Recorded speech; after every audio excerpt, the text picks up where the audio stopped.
Late. Someone's saying we're late. Hey, Hugh, how we doing? Yeah, I'm good, mate. I'm good. I mean, they're right. Amazingly awkward. Yeah, we're here. But why is that, Sean? Because we've got some special stuff lined up today. Yeah, we do. Well, I'd say we've evolved a bit. So Hugh and I have spent today and this week getting set up for another channel. And there's going to be some people who are watching who will be very happy about that. Because what we noticed and what I've noticed, I don't know if you saw this as well, Hugh, when we would transition from, let's say, reviews or politics or news or anything to sports, we lost everybody and viewership dropped off. So we've created a second channel and we're going to be swapping over. So we're only going to be on here for about maybe an hour, maybe less, depends on how it goes. We're going to do quality over quantity, all killer, no filler. And we're going to be talking about this week. We're going to talk about a thing that I saw bouncing around on the internet called reality shifting. More on that. And I wanted to revisit the Marjorie Taylor Greene story because it has evolved a little bit, but I don't want to hammer too much time on that. But we do have that second channel for sports. So those who don't like sports, and there are quite a few of you who watched, congratulations. You have 4-star hand and we have a new channel. So how are you doing, mate? I'm doing really well, mate. I'm excited for today because, like, as we mentioned before, I want to talk about everything. There's not really too much off the table for me. And I know that people come to this show wanting a specific material. And I think if we can talk about current events, things on, trending topics, stuff that's, more philosophy based, morals, ethics, all that type of stuff. Let's keep this in-house and serve that audience. And now we've got something, that's totally separate, talking about sport and the crap that kind of revolves around that. Me and you both love that. So we get to hang out and talk about something we're both passionate about whilst kind of serving two different audiences. So I'm quite excited to see how each of them kind of progresses. Hopefully it's going to be a winner for both sides of the channel. And if you are a fan of sport, we actually just to give everyone a bit of news, we've had our best performing video on the first annual video we published on Bearded Sports by far. So we've hit, and I know people who may be watching this think it's really Mickey Mouse, but we hit 50 views, and I published last night at about, I think it was 8 in the end. I had a few little issues with my computer, so I think it was 8 o'clock. So we've been published now for 12, about 15 hours. We've published that, and we've had 50 views, 500 minutes almost, and that's incredible. So I think we've made the right decision. So we can now focus on this fun-loving. We can do what we want on this channel, and the other channel is focused to sports, as you said. So yeah, with that in mind, Hugh, reality shifting. So I was trying to think of the best way to introduce this because I was just popping around reading articles and things, and this came up, and I heard about this before, and I didn't know what this was. And there was actually an article I found on Vice that referred to reality shifting as something. It's a TikTok trend, effectively. And I think I sent you a video on that. I know you watched that. Well, I mean, without going into too much detail, because I'm going to talk about those, those videos. I'm going to share one of them as we're going. I mean, what were your thoughts when you first saw reality shifting before we define what it is?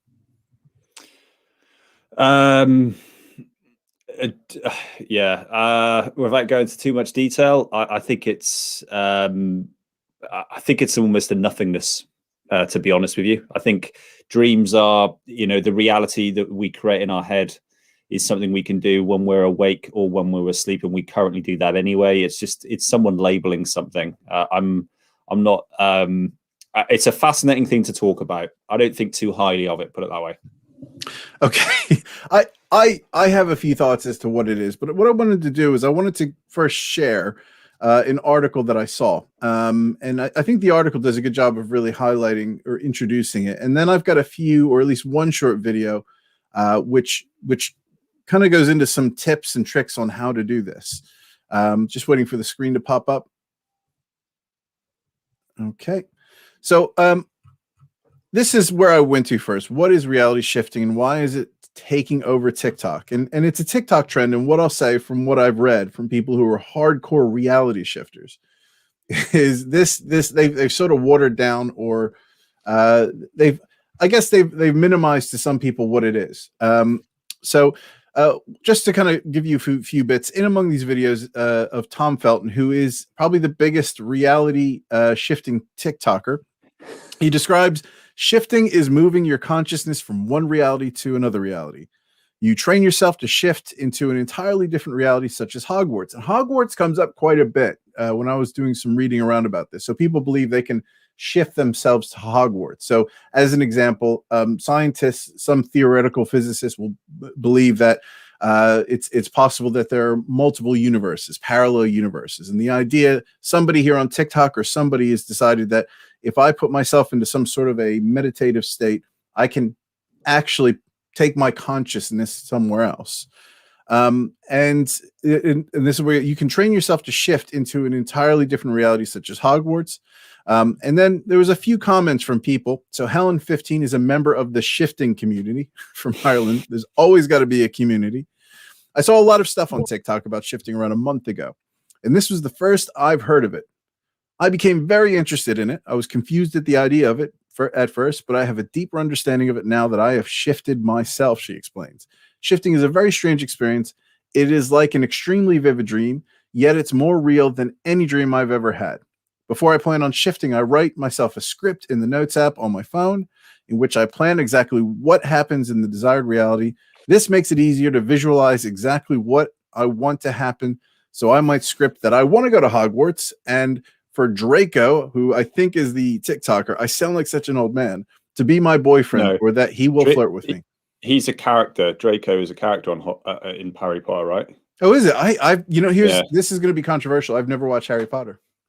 I'm not. So I think this may be worse. I'm not that big a fan of it. I watch one and they get worse after that. So I think we've lost everyone. But between the two of us, like to have two people in the room and one's never watched it, one thinks it's massively overrated. We are alienating a lot of people right now. I think we need to be honest. I think that's the overarching thing, mate. Yeah, I think what I'm saying. I think I was probably a bit flippant to start with. Like again, given the time constraint to kind of talk about this thing, the reality shifting is just putting a label on it. Like I dream about my dad on a weekly basis. My dad passed away, and yet I can connect with him. And weirdly now, when I connect with him, initially I was in floods of tears because I'd met him and I like, you're still here. I thought you were gone and I can still speak to you, and hugging and everything. And now it's more like, hey, Dad, because it's a dream. And I'm like almost aware of that happening. It's just, I get a bit cringy when they're putting like the community thing on it. It's like, it's got a name. And I know that people that rather than try and create a reality of Hogwarts, they go to bed like, of dreaming of the lifestyle that they want and the business idea that they want to come to fruition or whatever, and dreaming that and helping it come to the reality. What we know is the subconscious is far more powerful than our conscious mind. As in, template I've used before, a post-it note is the equivalent of our conscious mind versus NASA supercomputer is a subconscious mind. So we do not understand it fully. I understand that, and we can create numerous realities if we're both awake and asleep. I just don't. They're trying to make this a thing, a fashionable thing, and that's the thing I'm kind of trying to suppress. But I'm not suggesting that you can't do these things. Of course you can. I can do those things. I've done those, and it's definitely possible. We're just kind of touching the edge of what we're capable of doing. I'm just not so sure creating a life where you're going out with Draco in Hogwarts is the best use of someone's time, but that's just my opinion. I think you can maybe use that to do some other stuff. I'm going to hold back some of my opinion until we've seen some of the things, because so what you're saying is you believe that there are alternate universes that you can go to, but well, not alternate universes, but you believe, so you're believing this is daydreaming, not alternate universes that you're going to mentally. I wouldn't say daydreaming. I think you can kind of, there's a difference. Daydreaming is like a passive thing. I think you can kind of really create and get into different states mentally, like on purpose. I think daydreaming is just a bit more passive than that, but go on, mate. Let's see what they've got to say. Why don't we give because for me, when I want to go through this sort of in a fairly linear order of sort of joint discovery on this piece, because I think if I were to give them the benefit of the doubt, they would view what this is, and I haven't set up the sound yet because I'm an idiot, and I got to do this every week. I think they would, if from what I've read, what they would say is what you're talking about isn't reality shifting. What you're talking about is maybe lucid dreaming. What you're talking about is fantasy or daydreaming. Well, no, I'm just saying. I'm just saying. Yeah, well, no one knows. Like, I don't really understand where they're coming from, and they didn't understand where I'm coming from. I think this is sort of the new world we're living in when it comes to people saying things on TikTok, and this is where they've done their research on what reality shifting is. So to them, there's no theoretical physicists that are getting involved, or no psychiatrists, or no, there's no people in medicine or science who are giving any attention to this. These are teenagers on TikTok who, I even saw one video on it wasn't on TikTok, it was on YouTube, recorded from TikTok, where what looked like a 14-year-old girl was going to go into the science of reality shifting, which I didn't even bother sharing it. There's no science whatsoever. But I thought I'd share this. This is one of the biggest hit videos on YouTube, and it's a succinct introduction. So I'm going to let this play. We'll see what it says. It's 2 minutes long.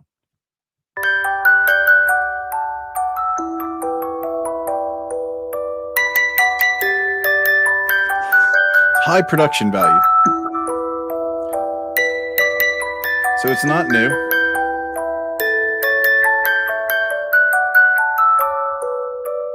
So that's interesting, because that's similar to what you were saying. I think what you're saying you do is more of it's more of a natural thing that just happens. You dream and you see your pop. Whereas I think this is more of a proactive, similar to lucid dreaming. I'm going to set a script. So I even think in that article that one girl, that Helen, was saying she writes her script out. Yeah, I don't write a script.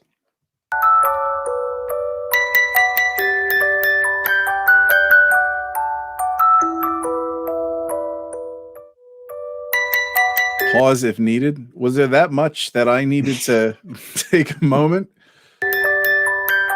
So I'll pause now. Ever since shift, that's probably what they're talking about, has become a trend. People of all ages have been trying to shift to fictional worlds to see and meet fictional characters. I'm really fascinated by this, and I want to say the reason why I'm fascinated, or else nobody will stick around and watch. But most people are still confused about it and ask questions like, what is shifting? Is it witchcraft? Could I get stuck? And anybody who's asking, could I get stuck, I really worry about. Needs help. Yeah, they need help. Actually, I'm going to mute this because I don't think we're getting any value out of that. It's just annoying. The most asked question is, so shifting is moving your conscious self. Well, did that say what is shifting? What is shifting? That's the biggest question. Yeah. What is shifting? Okay. So let's see what the first question is. Shifting is moving your conscious self into another reality where you already and currently exist, which is your dream reality. So you dream. Yeah. So are they saying that is a real thing, or you're getting really good at fantasizing? What they're saying is that they're creating a new word for dreaming. That's what they're doing. They're calling it reality because it's more realistic. But I've experienced different scopes of dreaming where some are exceptionally real and some are I just know I know that I'm dreaming, and I'll actually play around with the fact that I'm dreaming. I can do things. So the world you are scripting already and currently exists. There's thousands of realities. I will get into scripting in the next video. Don't worry. I won't be watching it probably. This isn't lucid dreaming. So all your actions are important, such as hurting others. So people in your DR have real feelings and thoughts. So try to best not hurt anyone. So this is really making the case that when you reality shift, you are going somewhere tangible mentally. So that there is repercussions for your actions. You're not just in the locker room naked and wake up and it's over. You are somewhere substantial. That's how I'm reading it. I agree, but again, similar to dreaming. We got to give it a chance, mate. I feel like you're poo-pooing this right now, and we haven't seen all the data. Oh, what? All this data? Yeah, I've watched this video, so I've already got my opinion as a result of it, and the other one following it. But you haven't heard my opinion. I may come up with some groundbreaking shit that might change your thinking. I'm waiting. It may not come, but we'll see. Many people feel like they can't shift, but don't worry, everyone and anyone can. So don't lose hope. I'm just going to play this. This can take a while too, but in the end, it's totally worth it. It's written by a scientist. Come on. Another important question is this witchcraft? No, it isn't. Okay. Can I progress this? I think I might speed this up a bit. That question alone sums this up, I think. Is it witchcraft? No, it's science. Another very important question people are asking is, can I get stuck? Oh man. Okay, now.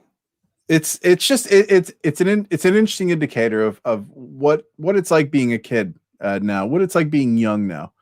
And what happens when you have access to media. You know, this is now what's being published in sort of popular social media. You cannot get stuck in a DR. That is impossible, though. If you are a paranoid person and overthink that, where is this going to go? Script a safe word or certain time limit. Oh, Jesus.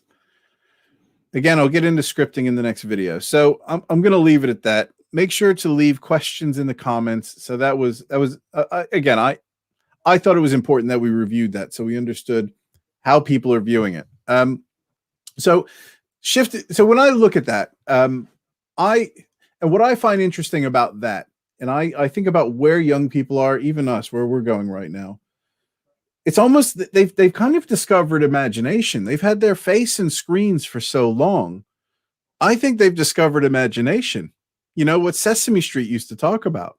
This is the first they're hearing of it. You mean I can close my eyes and think I'm somewhere else? That's what it looks like to me. I actually think it's a positive thing. They're not sitting there on the screen. They're things are really difficult, so they're getting into a meditative state. Because the way one of the things I saw, which I haven't shown, because I don't want to spend too much time sharing videos on this. One of the methods was you lay on a bed. You've got a different script. You've got affirmations, and you sort of affirm yourself. You're almost hypnotizing yourself, is what it seems like. That you're going into a shifted reality. You're moving forward. Positive affirmation. You're doing this. You're doing this. And you're sitting in a position where it's a star position, so your body's not touching anything. It's almost like a zero gravity position, and that's sort of the trick. And I guess you could fall asleep, you may not, but you're hypnotizing yourself and you're convincing yourself of something. And the mind is a powerful thing. I think they've just gotten really shit hot at imagination.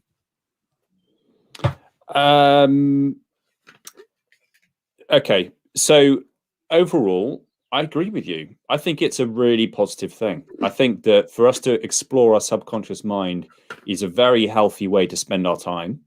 I think spending it at Hogwarts, less so, and trying to go out with Draco, that if we try to use that same time and effort and energy to try and affirm some positive behaviors in our life, such as our health, our well-being, positivity, courage, all these amazing things of what's possible, what we can actually do, is brilliant. And I think trying to connect with loved ones is a great way to, past loved ones are no longer with us. It's just a great way to heal and to have, I don't know, it's just some connection. I think it's overall a great thing. The thing that gets me is like, Sean, I've got this new game. You use a ball and you kick it into a net. It's called toe ball. And you're like, well, it sounds very much like football. You're like, no, this is different. These have got different rules.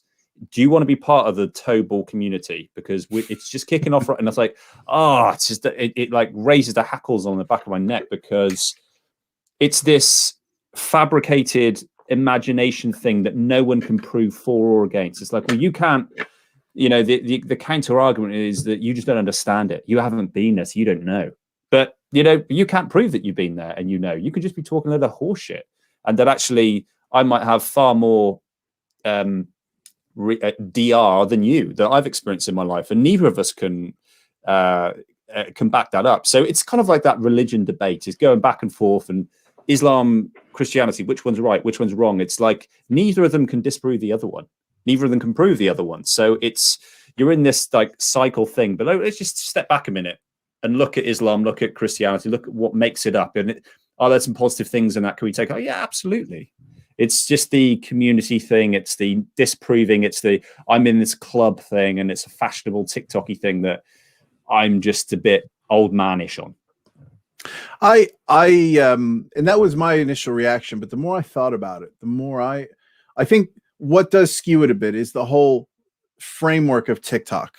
popularizing this, and some of the way the language the fact that they're discovering something that is and they're embellishing what it is, aren't they? They're saying that they're physically going to another reality.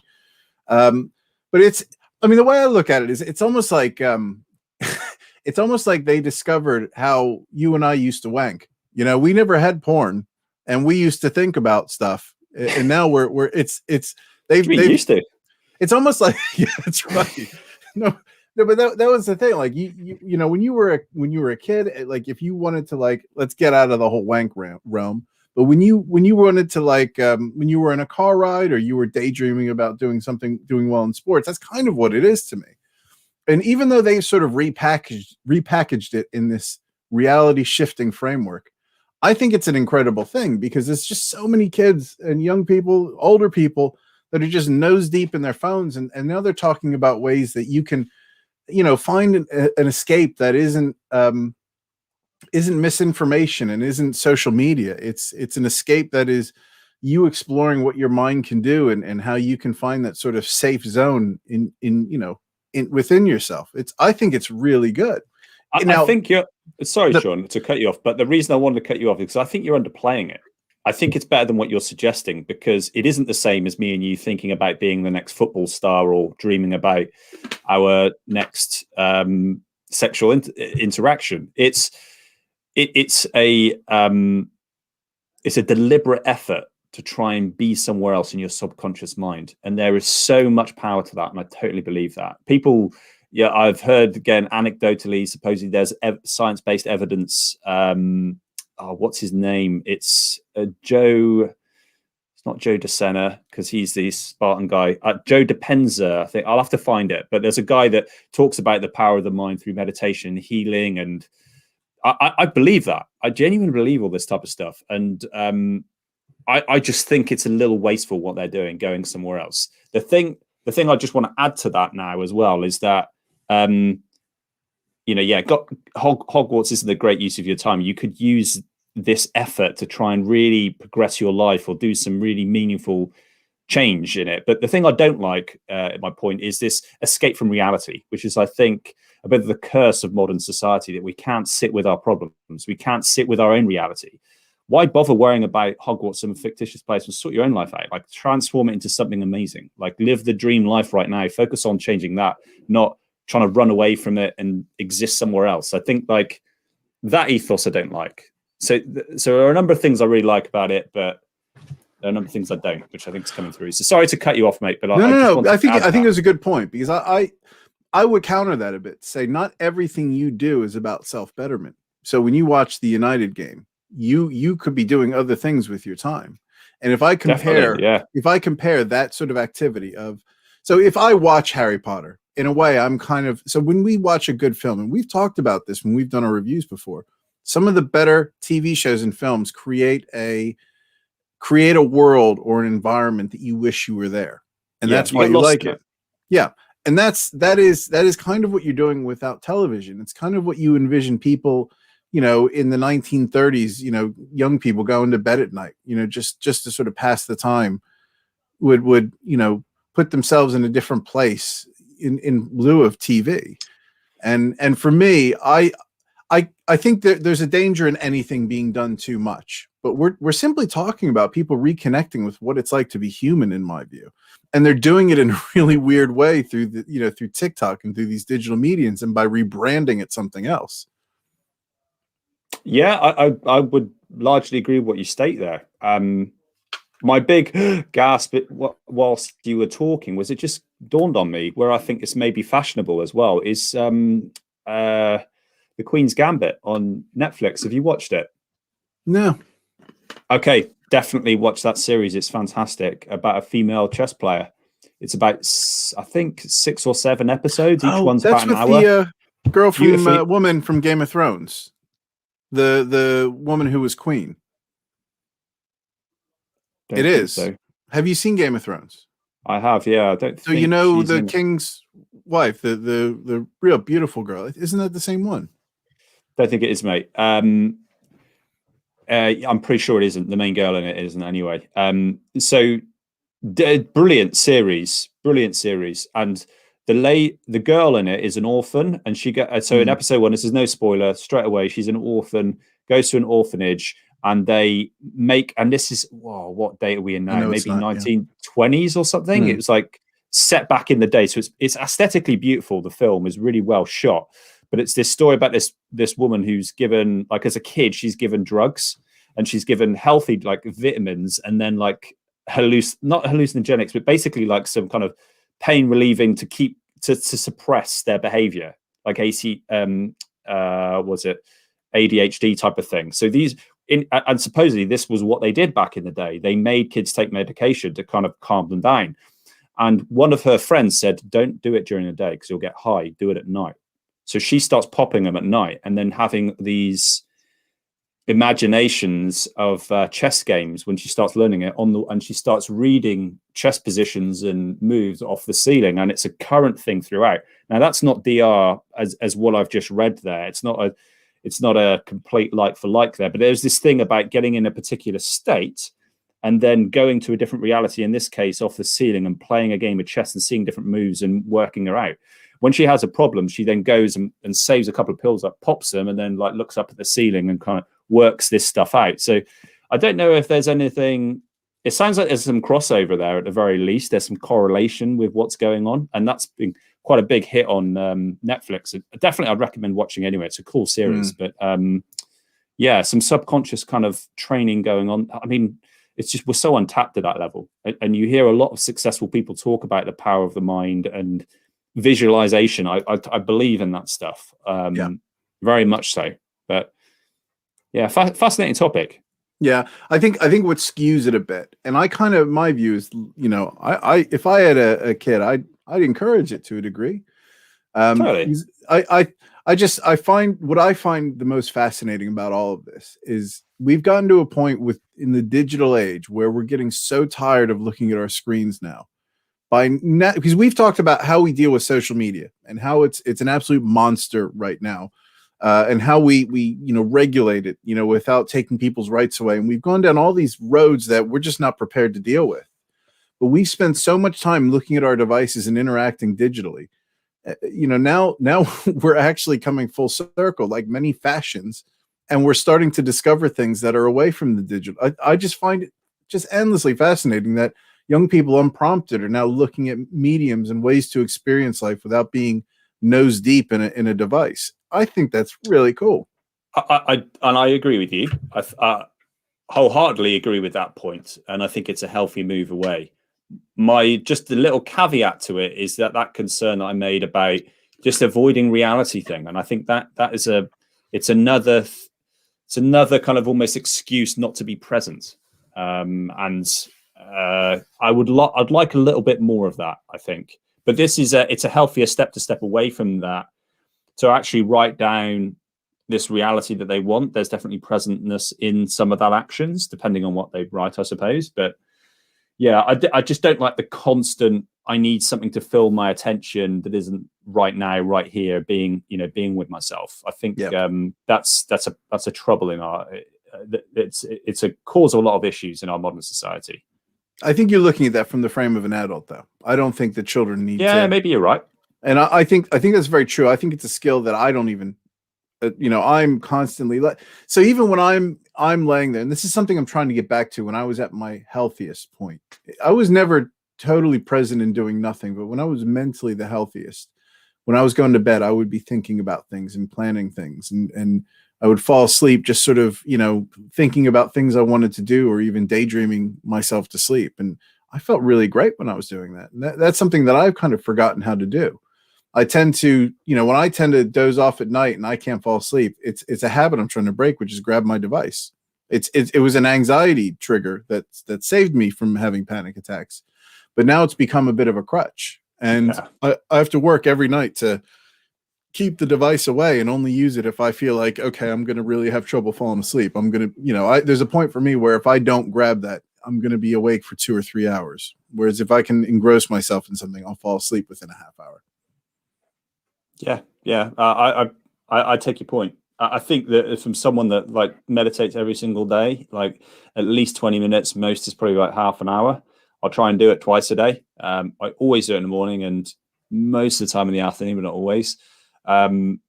After those periods, I'm just so present and so with it, and you couldn't pay me to stop doing it.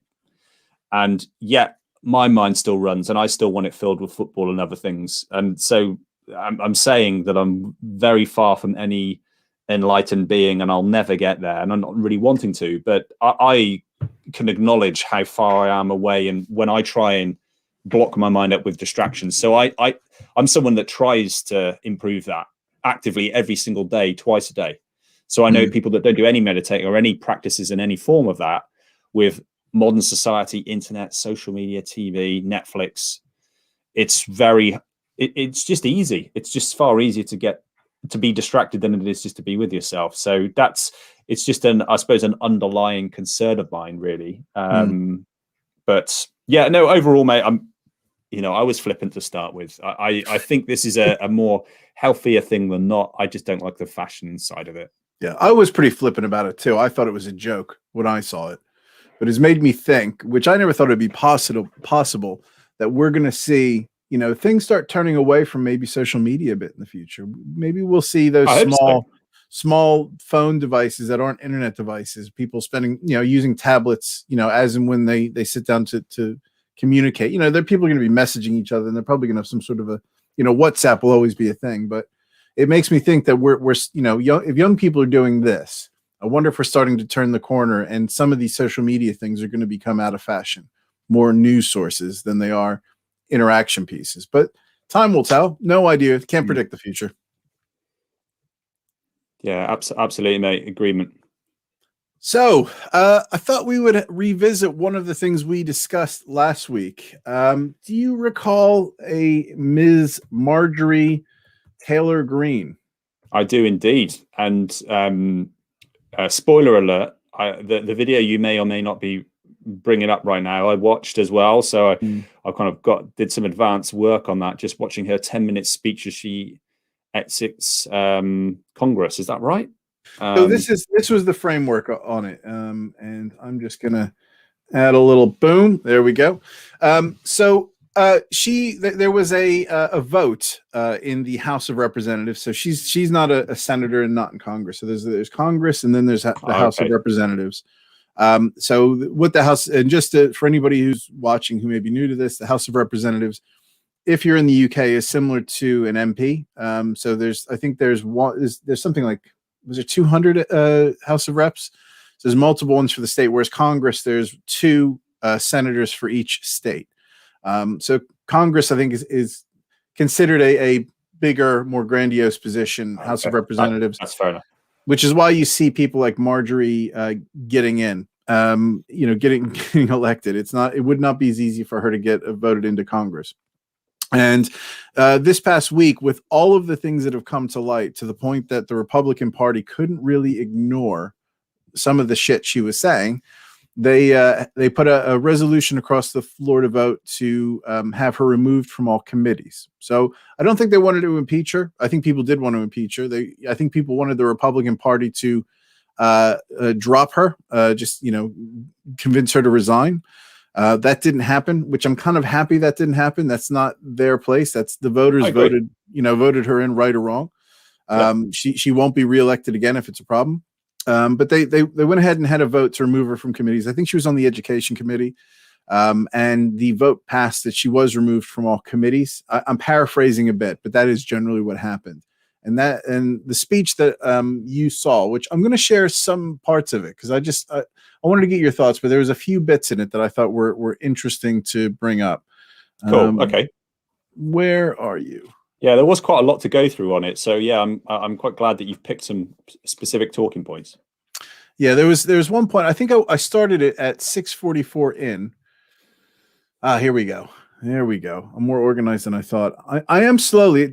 You or the viewer may not tell, but I am slowly getting better at coordinating these things while speaking at the same time. But I think there you are yet. too, mate. No, I'm not the finished product. You are not, but you're getting there. Picking it up at about it's about 6:40 in. Yeah, about 6:40 in. You see, big media companies can take teeny tiny pieces of So before we get to this point, I just want to paraphrase what she's discussed, just in deference to her, because we're picking it up at a specific point. She's essentially gone back, and she has said that she's a different person now that she's elected. You know, she's gone through some of the conspiracy theories that people, where she said in previous videos, or she's alluded to the fact that maybe 9/11 didn't happen, that sort of thing. And she's essentially said that she's a different person now. And what she said were words. She didn't break any laws. She owns a business, has a family. She's a good citizen. And she's changed her views on certain things. And that's more or less what she said to this point. Words that I've said, that you have said, any of us, and can portray us into someone that we're not. And that is wrong. Cancel culture is a real thing. It is very real. And when big tech companies like Twitter, you can scroll through and see where someone may have retweeted porn. This is a problem. This is a terrible, terrible thing. But yet, when I say that I absolutely believe with all my heart that God's creation is He created them male and female, and that should not be denied, when I am censored for saying those type of things, that is wrong. You see, here's the real situation. I decided to run for Congress. Do you want to pause it there, Sean? To help. Yeah, I have a thought on that too. Go on, mate. Oh, go on. So the first thing I thought, she did a really good job in sort of laying out a framework for moving forward up into about that point. And this is the point I wanted to start playing it, because I thought it got a bit contentious. And I thought it was highly ironic with the free speech mask on.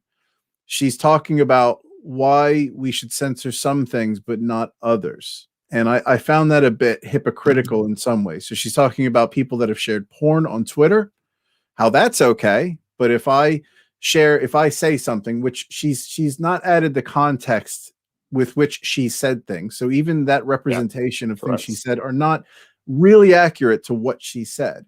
I just find this is where I feel like she's taken a turn and become very disingenuous. I agree. Yeah, I couldn't agree more, mate. And actually, I don't agree with everything that she's saying, but there are some points I do agree with, and that cancel culture, of course, is real. And I didn't really understand her point on the Twitter sharing porn. What she said, what's the problem with sharing porn? I like people. So go on, answer. So in her view, and this is why I find it hypocritical. She's saying that shouldn't be okay. But if I'm saying, well, this is where I don't understand the point. And again, looking at her wearing a face mask that says free speech, I find that now maybe I'm misunderstanding, but she's using that as a comparative point as to something that should be censored versus something that shouldn't. And in that thing that shouldn't be censored is her saying, I like the union of something to the degree of a man and a woman together. Yeah. But she's not said just that, and that's her view. It was very vague. Yes, exactly. Would I be right in saying I'm assuming there it's about she's against gay rights? Would I be right in that? That's how I read that. I think she wouldn't say that she's against gay rights. I think gays getting married. Well, I think this is where there's going to be some nuance, and the nuance is protecting somebody's rights, or protecting somebody's rights, let's say going to the bathroom and not having somebody else who's a man in the woman's room, or forcing somebody to marry a man and a man, or I don't know if she's saying that. Okay. All right. I won't jump the gun on that then. It's difficult because you can very easily jump to the conclusion. She's saying, the next step from what she's saying is men and women should only be allowed to get married. But she's not saying that. And as much as I want to insinuate that, I'm not going to. We don't know. That's fair then. That's fair. I don't want to go down that path either. I think that's where dangerous and a lot of people go down. So let's give her the benefit of the doubt on that. But the porn thing, she fucking is. Okay, I'm sorry. She is. But I'm not going to go there publicly. Yeah, okay, that's fair enough. No, this is something that gets me about that, is that this porn thing bothers me, because in my opinion, as a man, you're more weird if you don't watch porn. And I'm not suggesting that every man out there is doing it and they're doing it night and day. No, there's huge levels to it. But I would say if you never ever watch porn as a man, you're probably in more of the minority than the majority. I don't understand why there is this whole like bad press around porn. It's something that I understand that people can get addicted to it like anything else, but there's that negative like, why should that prevent you from doing it? You're a man. It's what men relieve themselves, is what they do, and women relieve themselves. Go for it. Why does that matter? Okay, promoting on social media probably isn't the best play, but it's just this thing around this stigma attached to that I don't like. It's just like, and he went to the toilet and he did a smelly poo type of thing. It's like a bit, come on, don't try to be big on yourself. Like, you know, no men do that, and it's a disgusting thing. Most men do, and it's normal. That's the truth of it. So I just wanted to kind of get that point in there. I didn't like the point that she was saying about, I believe in man and a woman, and it's like, okay, that's like, be more forthright of what you're saying there. What is, I had some kind of assumptions, but you know, if you're going to say it, then say it. Don't kind of beat about the bush on that. Although, to be fair, I haven't done enough research on her, and it's out there. That's all I wanted to say on. I think there was something else I'm missing, but I think just to comment on that, the porn bit. Yes, I agree with you, but I also the verdict's a bit out for me, because I don't necessarily think that porn is healthy, and I don't think you do either. I don't think that's what you're saying necessarily. But it's not unhealthy. But it's not unhealthy. It's like drugs. It's like caffeine, Sean. It's like alcohol. It's demonized, and it can be perfectly healthy. Actually, I think I think in the right way, it can prevent. I think there's people going out there. cheating and that type of thing. Yeah, but it's demonized, and that's what I don't like. Yeah, and I agree with you. It's not. I'm not saying it's 100% healthy either. Sorry, mate. I keep talking over you. No, because I think there's nobody. I'm glad you did make those points, because I think, you know, there's going to be nuance in everything. So if we look at, like, you know, prevents people from cheating, but it also maybe prevents people from being intimate with their spouses, that sort of thing. You're right. So I think, and then there's you know, sexual, you know, sex trafficking and people being taken advantage of, and revenge porn and all that. That's separate. That's separate. Yeah. So let's just say we're talking about a standard picture of titties on Twitter. Yeah. Just vanilla, plain old, good old fashioned male, or sorry, I'm going to be a modern man. I don't know what words to use anymore. So people that like titties can watch titties on, you know, can see titties on Twitter, fine. But where I think the issue is for me, and I don't question the porn thing as much on her views on porn, it's the fact that she's using that as an example of something that shouldn't be on Twitter. And her big problem, Donald Trump's big problem, is that they're censored. They're being censored. So it's almost as if, like, look, we don't support censorship unless it falls in line with our values. Then we're perfectly fine with it. And it's just like, take that free speech off. It should be, you know, my speech or controlled speech. Exactly. It's not the same. You're spot on. Country. I want Americans to have our American dream. I want to protect our freedoms. This is what I ran for Congress on. I never once said during my entire campaign, QAnon. I never once said any of the things that I am being accused of today during my campaign. I never said any of these things since I have been elected for Congress. Did you hear what she did there? So she's saying that she hasn't talked about QAnon since she's been elected. Yeah. So she said all that crazy shit that we watched in the other, you know, okay, this was the other point that I'd forgotten to mention before. She was saying that cancel culture is real and they can take bits of what we're saying now and manipulate it. But we watched the videos. They weren't manipulated. It's you talking about some very heavy conspiracy, loony stuff, right? There's no one else that's come in. It's not the internet's fault that you said all of that stuff and you at that time believed it. You know, that's the thing that bugged me on that, was like, it was kind of, she has a point that audio and things can be manipulated, not what we saw a couple of weeks ago and the stuff that she talked about. And what I was getting from that is that, so, okay, I'm admitting that I talked some stuff that I don't believe now. Since I've been in, I haven't talked about any of that stuff. Now, is that the case, Sean? I don't know. She could be right on that, but I still think that the crazy stuff was close enough to be pulled up on that. You know what I thought about when I heard her talking about this was, you ever hear like a 7-year-old refer to themselves when they were a kid? You know, they talk about shit they used to do when they were a kid. It's like it's like you. And if you were like an alien that's come down, and, yeah, but if you were an alien that came to Earth and you knew, you know, you kind of understood the English language in the context of American, or you know, the Earth society, and you would have thought, oh, she must have been elected like 3 years ago. No. She was elected about a month and a half ago, and this is shit she said like, you know, before the election started earlier in 2020. It's embarrassing. It's a joke, but it's embarrassing. But that was quite cleverly worded, and she was coached, in my view, to say that. Given what I've seen from her and her awareness, she's been coached to say that, because that's very clear cut and concise. She's making a very specific point on time frame. I think it's embarrassing. I don't think it's clever. I think we need to be calling people out for the horse shit that it is. That you're saying I haven't said anything wrong in the last 6 weeks, 8 weeks. I said some things a while ago that I don't believe last year.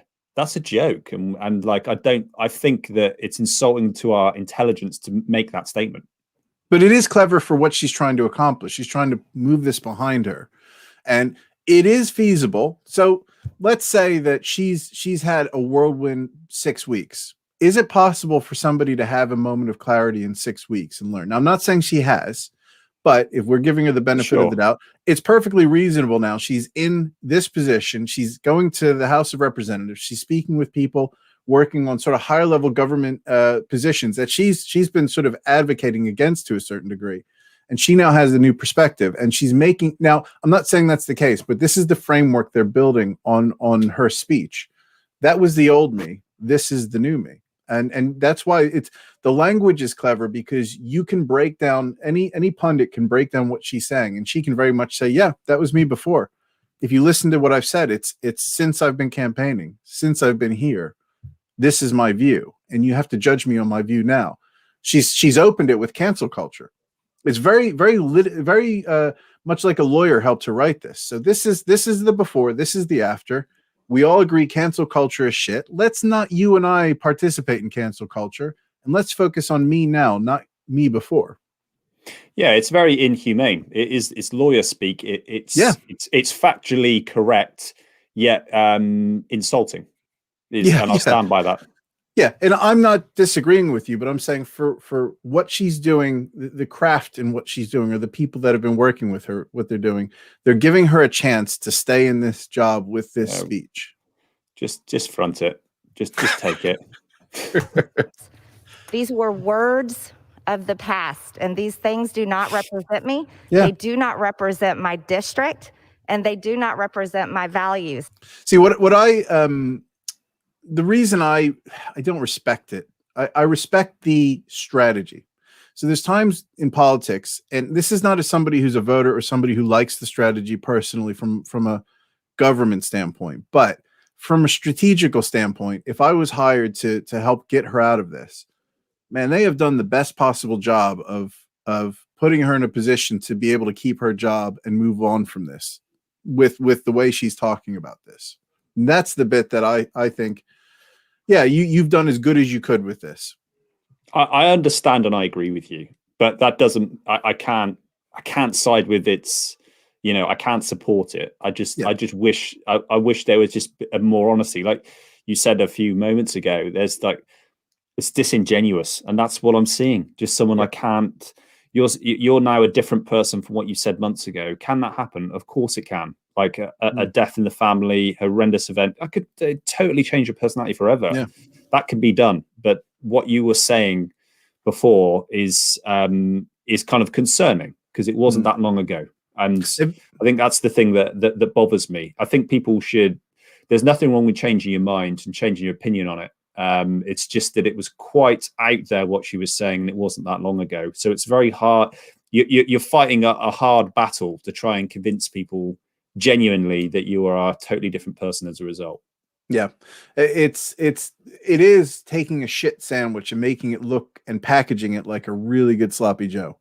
You know, you've actually made something that nobody's had before. Nobody's familiar with how you've made it, and you made it look like a marketable piece of material. And now you're no longer accountable for what you've said, because you're drawing a line under it. Yes, it's clever. I can tell you, I am beyond grateful for this opportunity, and I'll tell you why. I believe in God with all my heart, and I'm so grateful to be humbled, to be reminded that I'm a sinner and that Jesus died on the cross to forgive me for my sins. And this is something that I absolutely rejoice in today to tell you all. And I think it's important for all of us to remember none of us are perfect. Do you think that's genuine, or do you think that's a political move to curry favor with the Christian right? To be completely honest with you, I've got no idea. I don't know where her standpoint is. I wouldn't be surprised, but it makes me sick listening to that. It worries me. I think, I don't know. I have no problem with that. I have absolutely no problem with that. It worries me that people really think that, though, mate. I'll be honest. I don't. Know it doesn't worry me at all. Thing, but it's for me personally. This is where I disagree, because I think this is, for as much as atheists want to be accepted for being atheists, she's not said anything to force anybody to believe what she believes. She's sharing her beliefs in a public forum. She's not said anything derogatory. It's the world. People have religious beliefs. It's a quote Judeo-Christian country with a lot of other, with Muslim backgrounds and, Hindus and atheists. It's just her beliefs. I have no problem with that whatsoever. I just think keep it out of politics. And in America, I think it's a very big thing. This God bless America, and it's this Christian. I just don't like it. I think it's like you just asked the question. Do you think she's being real? That's the problem. Is because it's touted around, and that actually these people that are suggesting that are suggesting that dinosaurs didn't exist and that there wasn't a Big Bang, and God has created every single animal. There's huge faults in what she's saying, and I just think we should stop kind of saying those bold.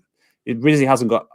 I don't think we should be using religion as a crux on our in politics. I don't like that. I think because of the reason that not only do I personally not agree with all that stuff, but it just gets watered down to the point where you feel that people are saying because they feel like they've got to. Yeah. And it's like, we don't even know how genuine it is now. I just wish people would stop saying it. But yeah, I agree with you when it comes to lawmaking and legislation. If she's just saying, I believe in God and I know that Jesus loves me, doesn't bother me. That statement in itself, that's fine. And if anything, it's encouraging to me that in modern society, because you do see other countries where people are killed for their views and their beliefs that they should be free to have. And for me, I find that somewhat, I don't agree, but I find that somewhat comforting to see in that capacity. Now, the other question though, I do question, because I think she genuinely probably believes that, but there's a part of me that wonders if this is, a tactic to get support from the Christian right, given how batshit crazy she's been. Yeah, well, that's the problem. When you talk hella shit within last year and the last few years, and then you're saying that you're a totally different person now. We don't know who you are now. Yeah. Who is this person? Who is Marjorie? I don't know. She could be 100% honest. She could be talking out of her ass, or anything in between. And it's, one of the reasons I don't like politics. We'll listen to a few more minutes, and then we'll call it good on the BP show before we go over to the BS show.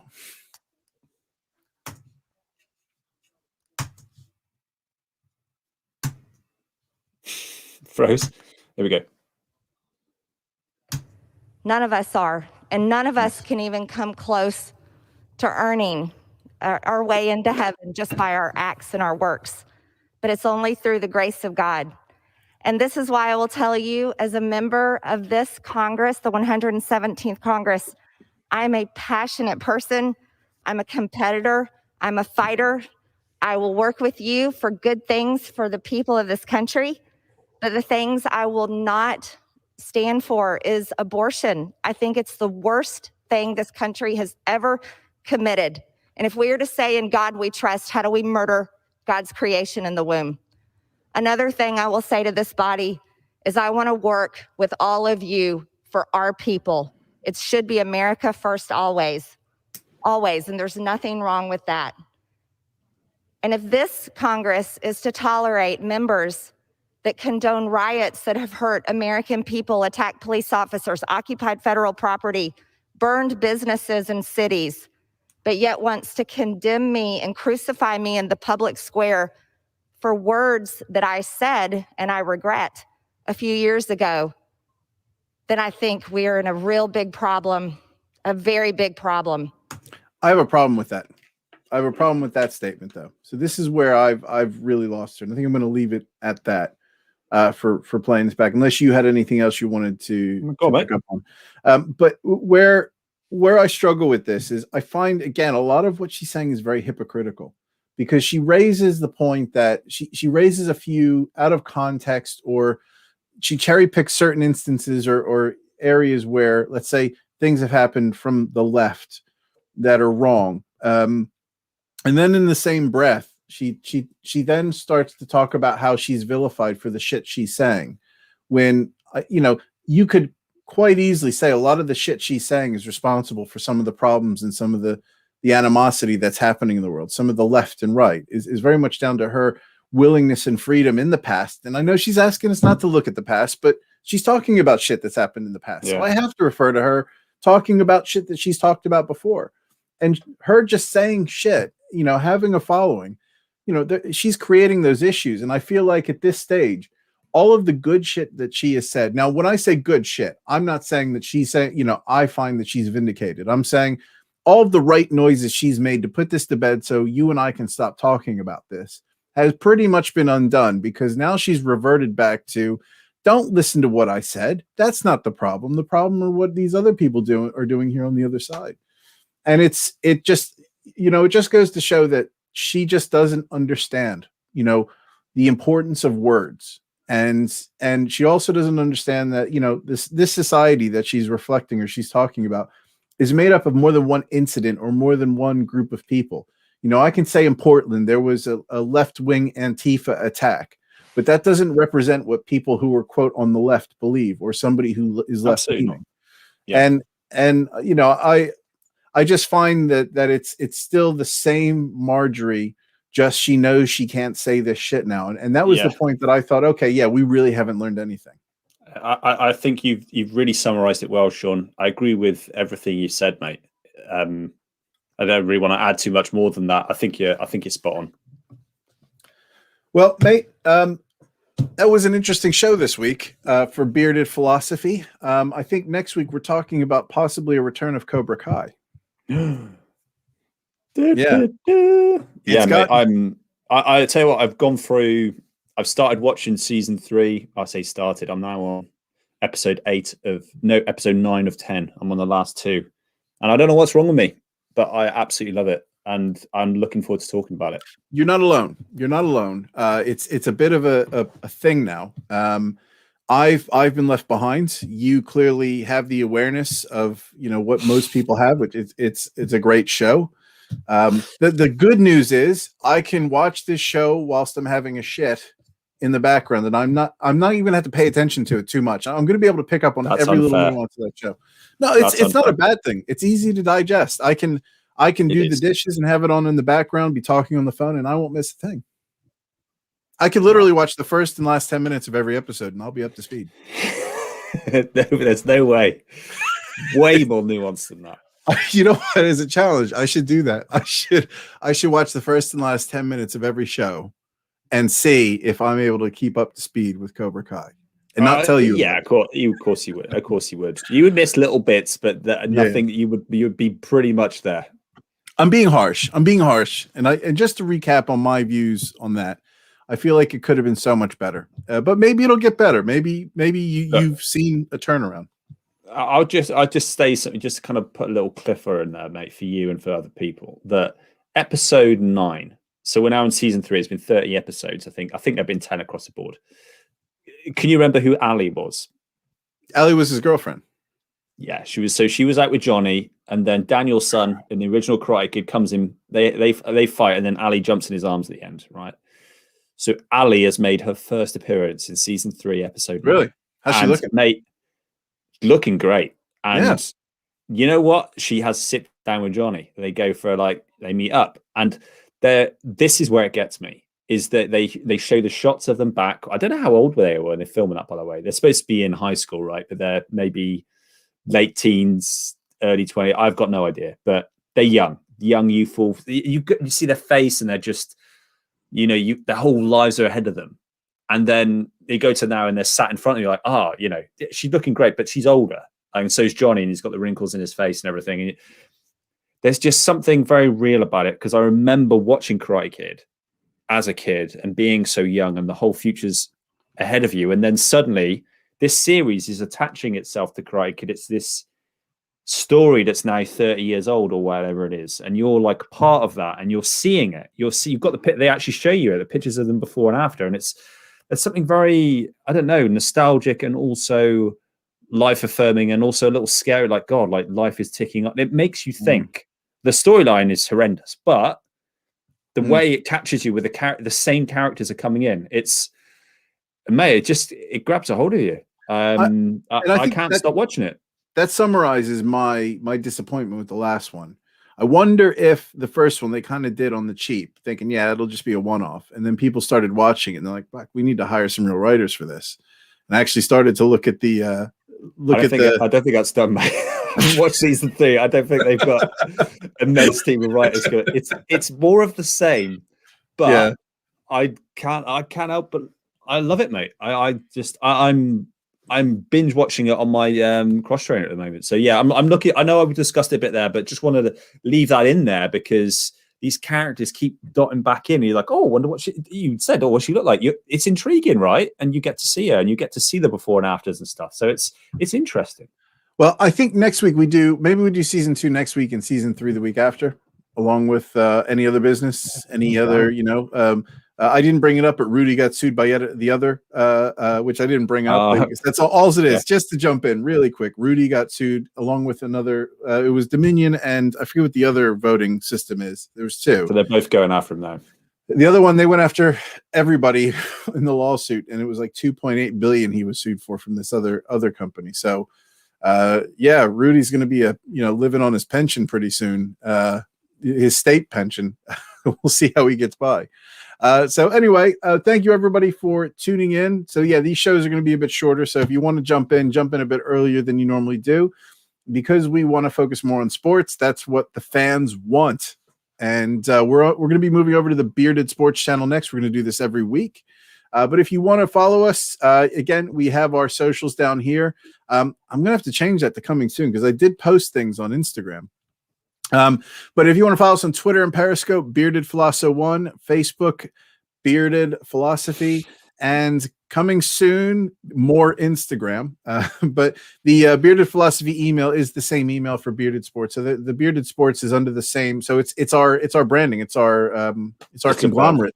It's our empire.